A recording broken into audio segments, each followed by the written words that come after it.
امام بخاری کا نام سنا ہے نا؟ اللہ اکبر، رسول اللہ کی 6 لاکھ حدیثیں زبانی یاد تھی امام اللہ اکبر.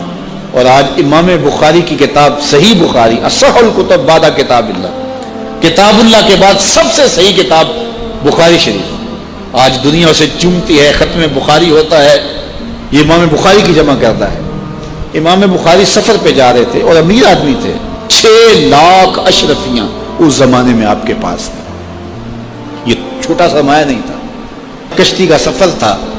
کسی شخص نے دیکھا کہ ان کے پاس 6 لاکھ اشرفیاں ہیں.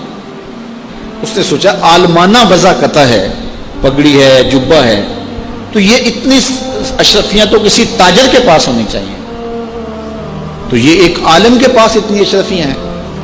تو اس نے کہا کہ چلو ایک طریقہ ہاتھ آ گیا، میں ذرا کوئی ہیلا کرتا ہوں اور یہ پیسے میں خود حاصل کر لوں.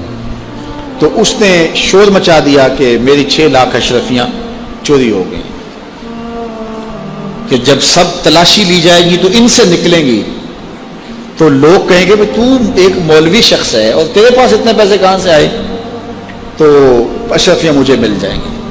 تو جب تلاشی شروع ہوئی تو امام بخاری کی تلاشی لی گئی تو ایک اشرفی بھی نہیں نکلی، کچھ بھی نہیں نکلا.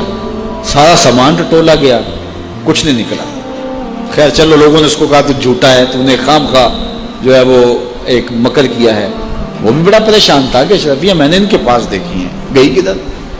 خیر جب جہاز چلنے لگا تو آہستہ آہستہ امام صاحب کے قریب ہو گیا. امام بخاری سے پوچھنے لگا حضرت اشرفیاں تو تھیں آپ کے پاس، تو کدھر گئی؟ فرمایا جب تم نے الزام لگایا نا، اور مجھے پتا ہے کہ تم نے الزام کیوں لگایا ہے، میری وجہ دیکھ کے تم نے میرے سے ہتھیانا چاہا تھا، تو میں نے چپکے سے وہ اشرفیاں سمندر میں پھینک دی تھی. تو کہا حضرت اتنی زیادہ اشرفیاں اور سمندر میں پھینک دیں؟ کہا ہاں. کہا کیوں پھینکی؟ تو حضرت امام بخاری فرمانے لگے کہ اگرچہ وہ اشرفیاں میری تھیں، میری ملک تھی، اور تو نے اگرچہ یہ شور کیا تھا لیکن ایسے مجھ سے لے بھی نہیں سکتا تھا، لیکن ہو سکتا تھا کہ کوئی ایسا فیصلہ ہو جاتا اور اشرفیاں مجھے تجھے دینا پڑتی، یا کوئی آدھی آدھی کر لیتے یا کچھ ہوتا. تو اب میری وضع عالمانہ ہے اور میرے اوپر لگ جاتا ہے الزام چوری کا، اگرچہ میں چور نہیں ہوں لیکن لگتا تو الزام. قیامت تک لوگ میری حدیثیں قبول نہ کرتے کہ اس پہ تو چوری کا الزام ہے. تو کہا میں نے اپنے کام کو محفوظ کرنے کے لیے اشرفیاں قربان کر دی. اتنی اشرفیاں صرف اپنے کردار کو بچانے کے لیے